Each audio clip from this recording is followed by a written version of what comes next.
Late one night in a deserted temple, a 13th century scholar named Maheshvarananda claimed to have a vision. A goddess appeared, holding an inverted skull bowl that morphed into a dried palm leaf, and issued a command, speaking in Prakrit. Prakrit is an ancient vernacular language, widely used in secular and romantic poetry. The physical output of that midnight reverie survives today. It is the Mahārthamañjarī, a dense, multi-layered 13th century manuscript recorded on palm leaves.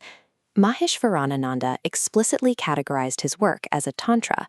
A tantra is a highly specific religious genre, strictly defined as the anonymous, direct transcription of a divine dialogue between deities. The physical text violates these rules. It features a named human author, utilizes secular Prakrit poetry, and contains a massive Sanskrit auto-commentary. This creates a deliberate category error. The text is a highly engineered anomaly, constructed specifically to reconfigure the textual culture of 13th century Chidambaram. Chidambaram was a major temple city, and its textual culture was a complex system of institutions, shared rules, and practices that governed how documents were used by the elite. The orthodox architectural rules of a tantra leave no room for human intervention. The genre demands an unadorned, anonymous transmission of divine law, entirely devoid of secular literary flair or individual authorship. Maheshvarananda subverts this. He utilizes a stylized approach, overtly borrowing secular aesthetic theory, the formal rules of poetry and critique, to decode and structure his divine encounter. This departure occurred in a specific geographic and historical setting, the South Indian city of Chidambaram, during the decline of the Chola Empire. The Chola Empire was a dominant maritime and territorial power that ruled the region for centuries. In this environment, a text functioned as a monumental instrument used by the elite to negotiate public authority and contest political reality. To understand why Maheshvarananda forged his manuscript in this way, we have to treat it as a forensic artifact of a political and intellectual collision, rather than a standard religious document. The raw materials for this collision arrived via a centuries-long decentralized intellectual migration from northern India to the far south. The scholars making this journey imported highly specialized knowledge, rigorous systems of logic, advanced literary poetics, and non-dualist Shaiva theology. Shaiva theology is a complex religious and philosophical tradition focused on the supreme deity Shiva. This animated map illustrates the transmission of these texts, carried by migrating scholars down the subcontinent and directly into the Chola domains. These overlapping intellectual lineages ultimately converged within the highly educated elite of Chidambaram. At this time, the centralized Chola state was destabilizing into factions. The southern elite deployed this highly sophisticated northern philosophical weaponry to maintain their institutional authority amid the growing political fracture.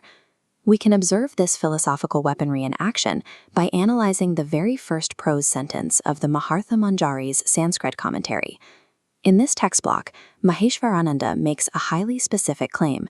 He states that his scripture contains the 5 parts of a syllogism. A syllogism is a formal logical structure used to deduce conclusions from a set of premises. Grafting a secular logical proof directly onto a claim of divine revelation creates immediate doctrinal friction. Deities do not rely on deductive logic to validate their statements. Deconstructing the layers of this sentence reveals an exact quote from the Nyaya Sutra, buried beneath Maheshvarananda's prose. The Nyaya Sutra is the ancient, foundational text of orthodox Hindu logic. Beneath the logic of the Nyaya Sutra lies another structural foundation, the philosophical maxims of Abhinavagupta. Abhinavagupta was a towering 11th century Kashmiri philosopher, theologian, and aesthetician. This method of composition is a palimpsest. A palimpsest is a manuscript where later writing has been superimposed on effaced earlier writing.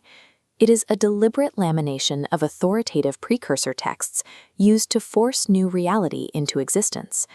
Maheshvarananda absorbs these precursor texts into a new synthesis, utilizing the rigid, secular logic of the Nyaya tradition to effectively render his specific claim of divine revelation intellectually unassailable.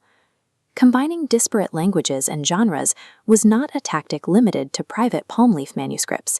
It was a visible technology utilized on the physical walls of the Chidambaram temple. The Naralokavira inscription is a massive stone epigraph that was originally commissioned by a highly powerful regional military general. The underlying structural trick of this epigraph lies in its composition.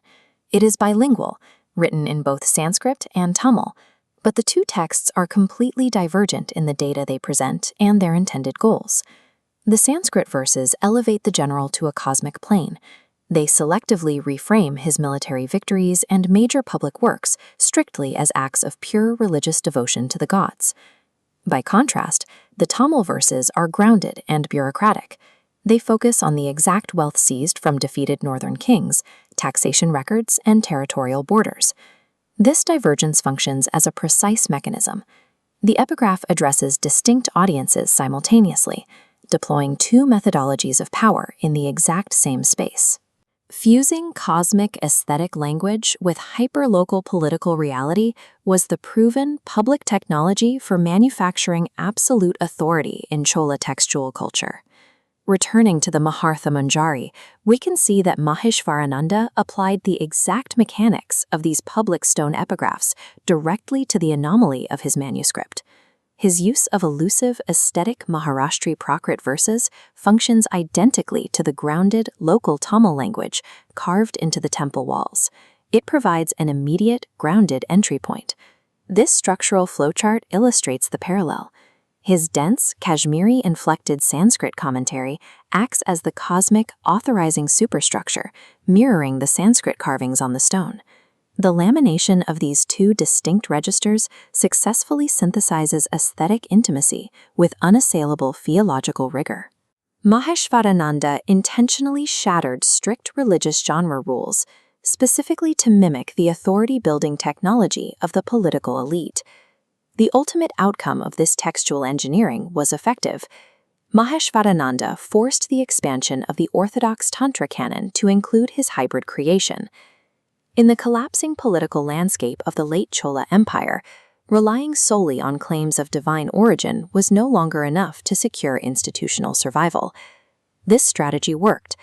Following the final decline of Chola authority, later South Indian theologians continued to cite the Mahārthamañjarī as a foundational scripture.